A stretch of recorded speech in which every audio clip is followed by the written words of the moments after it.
ஆனால் இருந்தாலும் துபாய் போகணுமே அப்படிங்கிற ஒரு வெறியில் அப்புறம் சரி ஒரு டைம் வந்து டக்குன்னு அலாரம் அடிக்கும். அப்போ போய் உட்காந்து சப்போஸ் கிளாஸ் மிஸ் பண்ணிட்டேன்னா ரெக்கார்டிங் கிளாஸ் பார்த்து மேக்ஸிமம் 9 to 10, 10:30 அந்த டைமுக்குள்ளே நான் அந்த கிளாஸு ரெக்கார்டிங் கிளாஸ் பார்க்குற டைம்.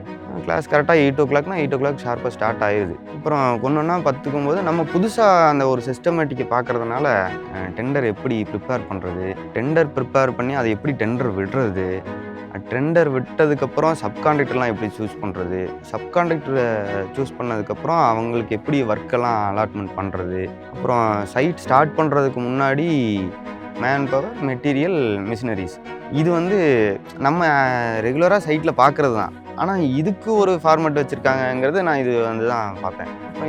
அப்புறம் ஒர்க் ஸ்டார்ட் பண்ணதுக்கப்புறம் டாக்குமெண்ட்லாம் போட்டு ஒர்க் ஸ்டார்ட் பண்ணதுக்கப்புறம் மந்த்லி ரன்னிங் பில் எப்படி ப்ரிப்பேர் பண்ணுறது, ரன்னிங் பில்க்கு அப்புறம் வேரியேஷன் பில்லு சப்போஸ் நம்ம ஸ்பெசிஃபிகேஷனில் டாக்குமெண்ட்டில் இன்க்ளூட் பண்ணாத ஒர்க்ஸ் ஏதாவது எக்ஸ்ட்ரா வருது அப்படின்னா அதுக்கு எக்ஸ்ட்ரா பில்ஸ் போடணும், அது வேரியேஷன் பில்லுன்னு சொல்கிறாங்க. அந்த மாதிரியெல்லாம் வந்துச்சு. அப்புறம் பொமி கோட் புக்கு அது எப்படின்னு சொல்லி கொடுத்தாங்க. எந்தெந்த அதாவது இப்போ பிரிக் ஒர்க் பண்ணுறோன்னா அது ஒரு கேட்டகரியில் வரும், கான்க்ரீட் பண்ணோன்னா அது ஒரு கேட்டகரியில் வரும். அந்த மாதிரி ஒரு செக்ஷனுக்குள்ளேயும் அது எடுத்துகிட்டு போனாங்க. அப்புறம் ஃபிடிக்கு வந்து டெண்டர் ப்ரிப்பரேஷனுக்கு உண்டான கோட் புக்கு இந்த மாதிரியெல்லாம் இருக்குங்கிறது இதில் வந்து தான் நானும் பார்த்துக்கிட்டேன். அப்புறம் இப்போது கடைசியாக பிரைமோரா சாஃப்ட்வேர் சொல்லி கொடுத்தாங்க. அப்புறம் பிஓக்யூ நம்ம ஆல்ரெடி ரெகுலராக எடுக்கிறது தான். பிஓக்யூ வந்து எடுத்ததுக்கப்புறம் இவ்வளோ வேலை இருக்குங்கிறது, பிஓக்யூ எடுத்ததுக்கப்புறம் தான் டெண்டர் ப்ரிப்பேர் பண்ண முடியும். அப்புறம் அந்த பில்லெல்லாம் சப்மிட் பண்ணுறதுக்கு, திருப்பி பில் எடுக்கிறதுக்கு கடைசி வரைக்கும் அந்த பிஓக்யூ வச்சு தான் நம்ம ஃபாலோ பண்ணி கொண்டு போக போகிறோம். இது எல்லாமே இங்கே வந்து இந்த பிஓக்யூ வச்சு இவ்வளோ வேலை இருக்குது அப்படின்னு. நான் பிஓக்யூ எடுத்தேன்னா அந்த மெட்டீரியல் லிஸ்ட்டு மட்டும் போட்டு டக்குன்னு ஆர்டர் பண்ணி வர சொல்லிட்டு பேசாமல் வேலை செய்வேன். அப்படி தான் வேலை செஞ்சுட்டு இருந்தேன். பிஓக்யூ ப்ரிப்பேர் பண்ணதுக்கப்புறம் இந்த மாதிரி சிஸ்டமேட்டிக் பண்ணும்போது ஆட்டோமேட்டிக்காக அந்தந்த டைமுக்கு அதுவே அந்த பிரைமோரா சாஃப்ட்வேரில் ப்ரோக்ராம் பண்ணி வச்சது வந்து அது அப்படியே நம்மளுக்கு இன்டிமேட் பண்ணிடுது.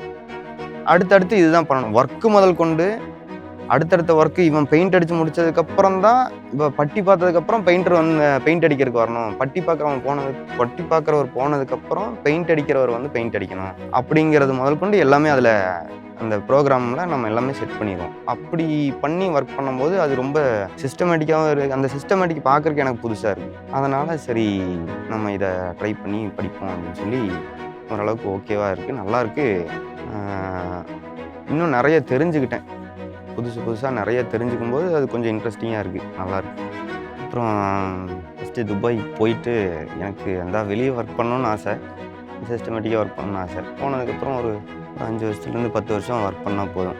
ஒர்க் பண்ணிட்டு திரும்பி வந்துட்டு ஒரு ஏக்கர் தோப்பு வாங்கி அந்த தோப்பில் வந்து ஒரு 4 மரத்தை மட்டும் நடுவில் எடுத்துகிட்டு ஒரு சின்னதாக வீடு கட்டி அந்த தோப்புக்குள்ளே ஜாதிக்காய், பாக்கு, அப்புறம் காய்கறி தோட்டம், ஆடு, கோழி இந்த மாதிரிலாம் பண்ணணுன்னா நம்மளுக்கு மணி வேணும்ல. ஒரு 50 வயசுக்கு அப்புறம் ரிலாக்ஸான ஒரு லைஃப் வாழணும். மேக்ஸிமம் இப்போ இருக்கிற ஜென்ரேஷன்லாம் 50 வயசுக்கு மேலே வேலை செய்ய முடியாது. அதனால் 50 வயசு வரைக்கும் கொஞ்சம் நல்லா சம்பாரிச்சு 50 வயசுக்கு மேலே அந்த நம்ம ரிட்டையர்மெண்ட் லைஃப்பை வந்து ஒரு பீஸ்ஃபுல்லாக வாழ்கிறதுக்கு ஒரு செட்டப் வச்சுருக்கேன். அது வந்து வீடு வந்து கருங்கல்லையே கட்டுறாங்க ஃபுல்லாக, மேலே ஓடு மட்டும்தான் இருக்கும். அந்த மாதிரி கொஞ்சம் நேச்சுரலான ஒரு சுச்சுவேஷன் அட்மாஸ்பியரில் நிம்மதியாக இருக்கும். இதுதான் என்னோடய ஆசை.